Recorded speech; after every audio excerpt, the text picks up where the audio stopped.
What if the earth itself declared war on the gods?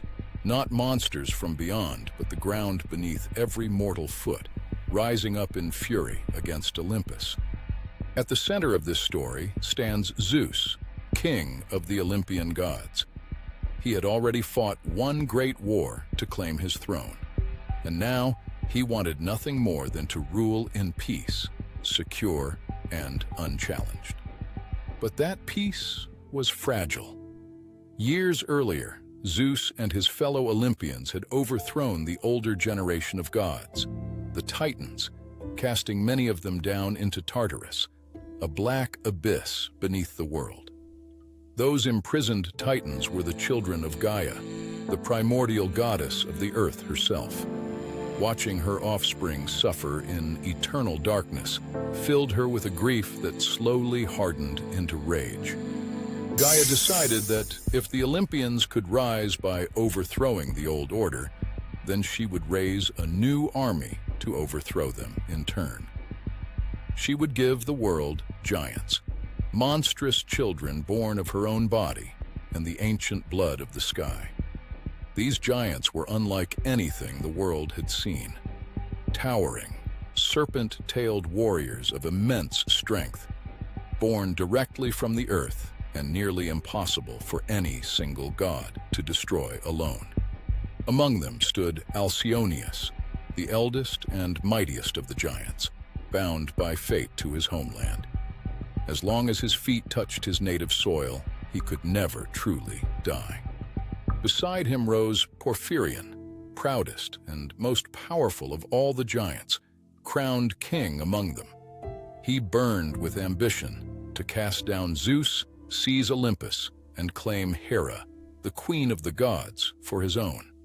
Under Porphyrion and Alcyoneus, the giants gathered by the thousands on the smoking fields of Phlegra, tearing boulders from mountains and preparing to march on the heavens themselves. Word of this rising army reached Olympus quickly, and a cold unease settled over the golden halls. If the giants succeeded, the age of the Olympian gods would end before it had truly begun. Zeus sought guidance and received a troubling prophecy. The gods alone, no matter how powerful, could never defeat the giants. Victory would only come if a mortal hero fought alongside them. Gaia heard the prophecy too. If a mortal was the key to victory, Gaia intended to remove that key entirely. She raced to find a rare magical herb that would make her giants immune even to a mortal's weapons. But Zeus was faster and cleverer. He commanded the sun, the moon, and the dawn to withhold their light from the sky, plunging the world into darkness so that only he could find the herb before Gaia did. With the herb secured, Zeus had bought his side a crucial advantage. Now he needed the second piece of the prophecy, a mortal hero brave and strong enough to stand against giants. There was only one candidate worthy of the task: Heracles, Zeus's own mortal son, already famous for feats of impossible strength as he labored through trials set to prove his worth. Heracles was no ordinary man, a hero of legendary might, driven by a fierce desire to prove his worth and earn the honor the gods had long promised him. When Zeus called on him to join the coming battle, Heracles did not hesitate. With his mortal champion secured, Zeus called every Olympian to arms. This would not be Zeus's fight alone. The survival of their entire order depended on every god standing together. First among them was Athena, goddess of wisdom and strategic warfare, born fully armored from Zeus's own mind. Cool-headed where others were reckless, she would prove essential to planning the battle to come. Poseidon, god of the sea and Zeus's own brother, arrived next, trident crackling with power, ready to turn the very land and water against the giants. Apollo, radiant god of the sun and archery, joined them as well, his silver bow a promise of precise, deadly strikes against the enemy's ranks. From the the shadows came Hecate, goddess of magic in the crossroads, her twin torches capable of burning even the earth-born giants to ash. Dionysus, god of wine and wild frenzy, arrived crowned in ivy, his thyrsus staff able to subdue even the mightiest with vines and madness. And finally, Hephaestus, the smith god, stoked his forge to bring molten fire and crafted weapons to the fight, ready to turn his craftsmanship into a weapon of war. With the Olympians gathered and Heracles at their side, the stage was set. Below, the giants began their march, ripping mountains from the earth to hurl at the heavens. The sky itself shook. The Gigantomachy had begun. Thunderbolts tore through the smoke as gods and giants collided across the scorched fields, the fate of 2 ages of the world hanging on every blow. Porphyrion, still burning with his desire to seize Hera, broke through the Olympian lines and lunged straight for Zeus's queen. Zeus, seeing the danger, hurled himself into the giant king's path. Zeus struck Porphyrion with a thunderbolt that seared through stone-hard flesh, staggering the giant king. But it was Heracles, drawing his bow in that same instant, who loosed the arrow that finally brought Porphyrion crashing down. This was exactly what the prophecy had foretold. The gods could wound the giants, but only a mortal's blow could finish them. Without Heracles, Porphyrion would have risen again. But across the field, Alcyoneus proved far harder to kill. Every time the gods struck him down, he simply rose again, drawing strength from the very ground he stood on. Athena, ever the strategist, realized the truth. Alcyoneus's invincibility only applied to his home soil. She called out to Heracles, urging him to drag the giant away from the land that gave him strength. With immense effort, Heracles hauled the struggling giant beyond the borders of his homeland.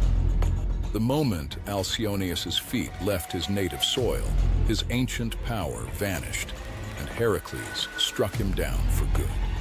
Elsewhere on the battlefield, Athena faced the giant Enceladus, who fled from her in terror across the sea toward Sicily.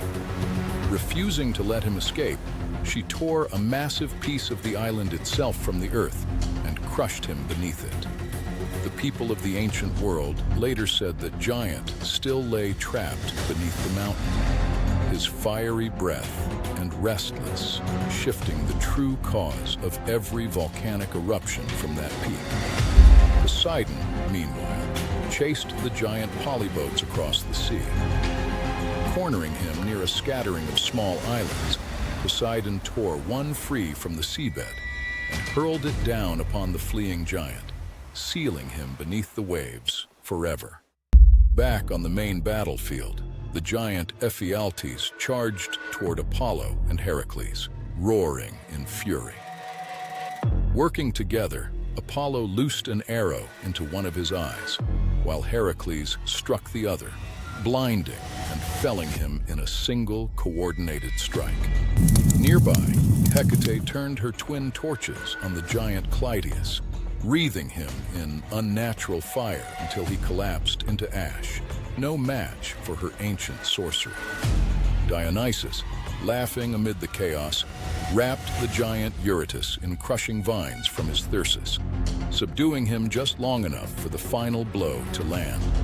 And Hephaestus, undaunted by the giant's size, hurled molten metal from his forge across the field, scorching down any who dared approach him. One by one, the mightiest of the giants fell, each defeated only because a god and a mortal had worked together, exactly as the old prophecy demanded. Alone, neither side could have won. As the last giants scattered and faltered, Zeus rose above the battlefield and unleashed a final, thunderous barrage of lightning, driving what remained of Gaia's army into the ground once and for all. The earth fell silent. The war was over. The last of the giants had been buried beneath mountains, sealed under islands, or scattered to ash. Their rebellion crushed by the combined might of gods and one determined mortal hero.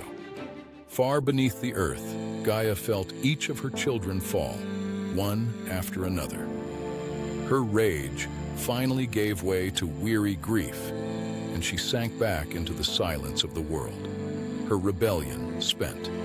On Olympus, the gods returned to their golden halls, their thrones no longer under threat. Zeus's rule, once fragile and contested, now stood unshaken. The last great challenge to his kingship had been overcome. Heracles, the mortal without whom none of it would have been possible, earned eternal honor among the gods that day. A reputation that would follow him through the rest of his legendary, labor-filled life, and one day open the door to Olympus itself. And so the Gigantomachy came to an end, not through the strength of gods alone, but through the union of divine power and mortal courage. To this day, the ancients said, the trembling of the earth and the fire of distant volcanoes were nothing less than the last restless stirrings of the giants, still buried beneath the world they once tried to conquer.